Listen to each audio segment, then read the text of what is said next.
Hey everyone, namaste. Welcome back to my channel, Hanukkah Healing. My name is Hana, and on this channel I share with you the spiritual and esoteric wisdom of Vedic astrology, yoga, and Ayurveda to hopefully guide and support you on your path of healing and transcendence. And today I'm going to be talking about the eclipses that we have happening this month in March on the 14th and 29th. So if you're interested, stay tuned.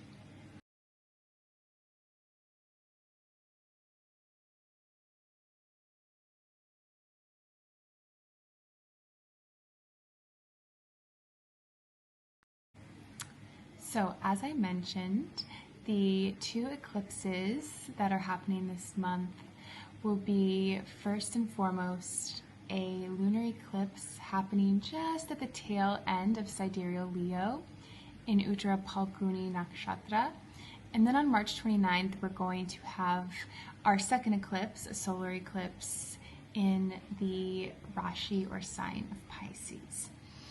Now, I want to give a little bit of background about eclipses, what they are and what they signify according to Vedic astrology. So every year we have two eclipse portals, and they usually happen about 6 months apart.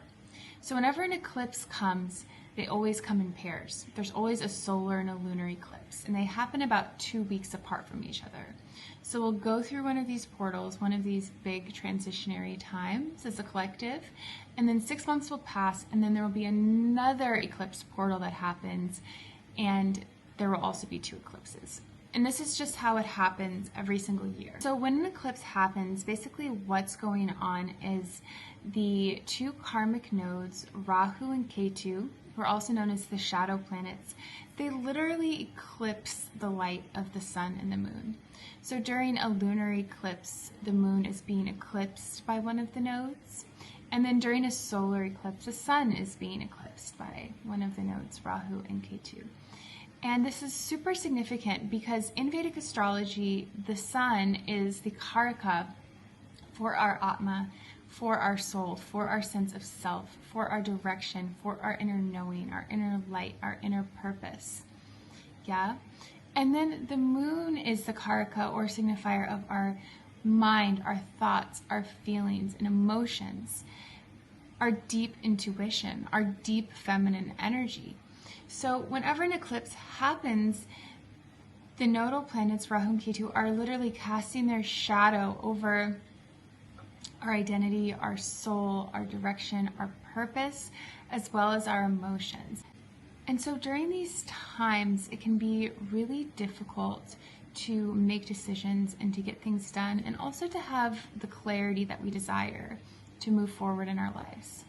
Traditionally, Vedic astrology always says eclipse times are better for sadhana, for things like meditation, breathwork, yoga, japa, being of service, self-reflection, journaling, and contemplation.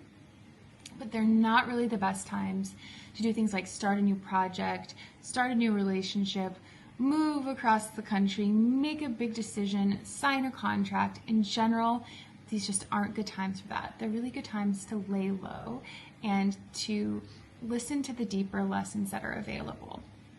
And usually what you'll find during eclipses is that you don't have to do as much, but the things in your life that need to be addressed karmically, they will just drop into your life and be like, hey, I'm here, like you have to look at me now. And so it's good to not anticipate what that is necessarily, but just be available for the lessons to unfold during this time.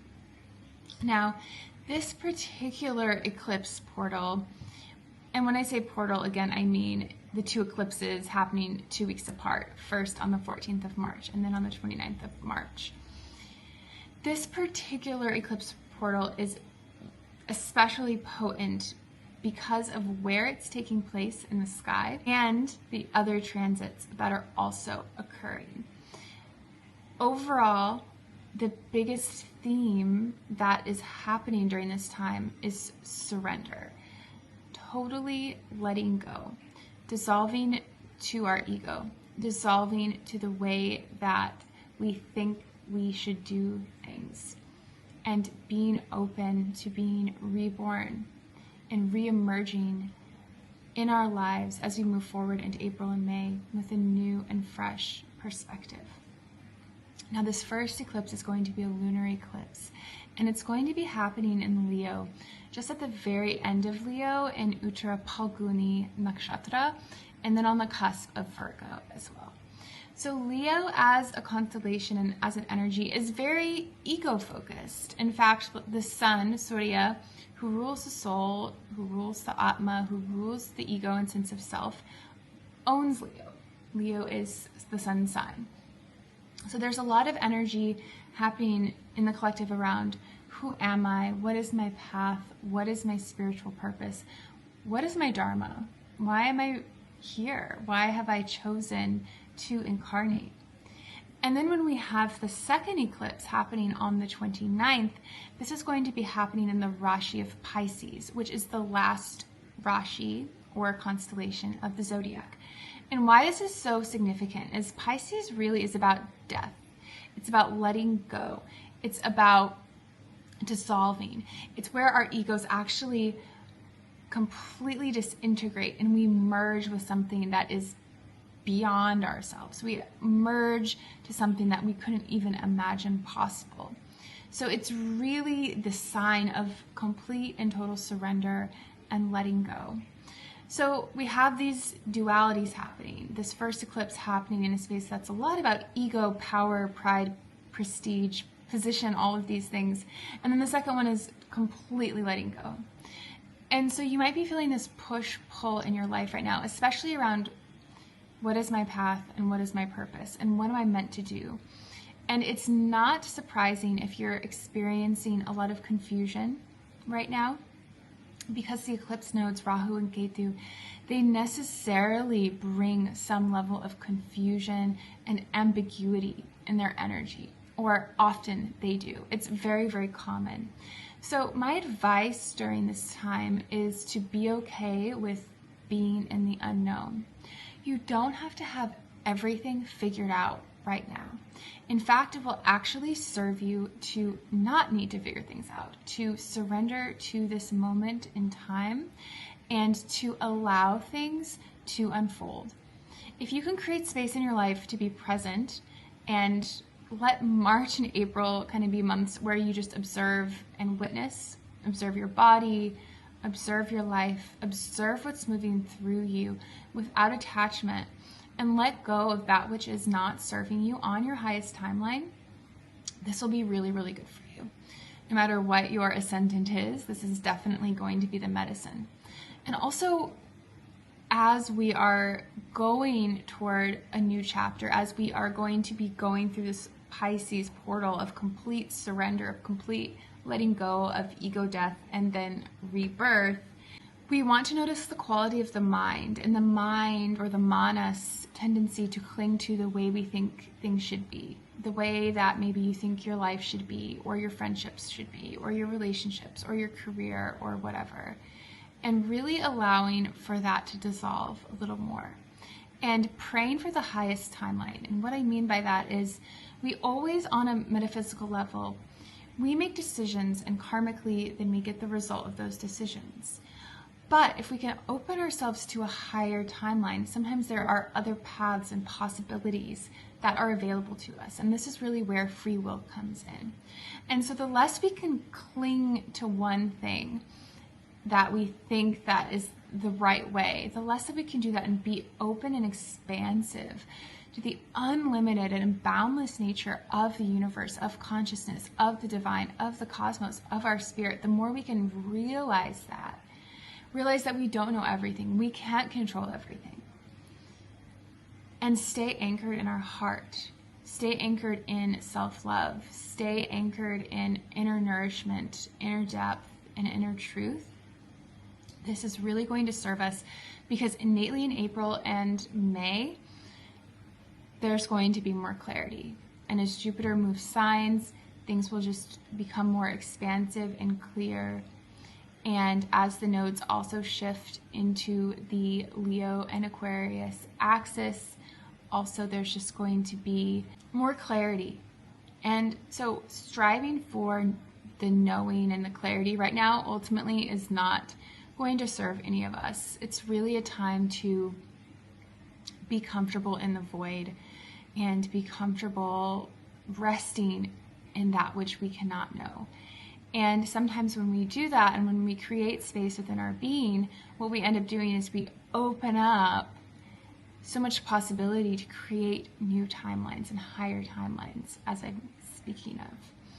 So, just to get you started with the transits of this month, the big shifts that are happening are these eclipses happening on the 14th and the 29th. I'll probably make another video as we get to the 29th, because also on the 29th we're going to have Shani Maharaj, Saturn, changing signs, moving from Aquarius into Pisces as well. So again, this is going to really activate that Pisces energy in the sky. As I've said in my other videos as well, Venus is currently in Pisces until May. And so the themes of surrender and letting go and dissolving and rebirth have never been so strong. And the more that we cling, the more that we grasp, the more that we need to control, the more that we're going to suffer. And again, this is a really good time to reflect, especially with Venus transit in Pisces, where Venus is exalted innately, because Venus signifies relationships, pleasure, sensuality, art. We're going to be reflecting on relationships. We're going to be reflecting if we even want to be in a relationship, if we are in a relationship, or if we're single, do we want to get into a relationship? Or the relationship that we have, is this something that is serving me in my highest timeline right now? Or if we're single, we might be thinking, what do I actually want to create? What does a relationship look like for me? What are some of the deepest lessons I've learned in the ways I haven't shown up in my fullness in relationship? This is a really, really good time for inner growth and cultivating our inner light. And it's really a time where we can create so much beauty and open to higher destinies, but we really have to be willing to surrender and let go. So I hope that this quick update was helpful for you. And if you're curious, the eclipse is happening, if you're like in the United States or the Americas, Canada, Hawaii, the eclipse is going to be happening on the 13th, more in the evening. And then if you're in Europe, Asia, Australia, etc., it's going to be happening in the either the morning or the afternoon or early evening of the 14th of March. And so it's going to be the lunar eclipse. And just keep in mind that when eclipses happen, these are really good times to stay at home. It's really important to not look at the eclipse. And it's a really good time for spiritual practice. If you do any sadhana or spiritual practice, you actually get like 100 times the benefit on the eclipse days. And it's a really good time to lay low and be contemplative. So I hope that this was helpful to some of you. And I'll definitely be dropping in with more updates this month, as it is just such a huge and massive month. But I wanted to share about these initial eclipses happening and make sure that you're conscious and aware of these big shifts, and also hopefully provide some validation. Like if you've been feeling lost or out of sorts or confused, it's so normal during this time. So keep that in mind as well. Okay. I hope that you have a beautiful rest of your day wherever you are in the world. And if you like these videos, please give me a thumbs up and subscribe to my channel. Feel free to leave me a comment if you have anything you want to share. If you want to share about what's moving through you during this time. If there's anything that you would like me to make videos on, if you have any questions. And I will definitely look forward to hearing from you and connecting with you soon. Hari Om Tat Sat.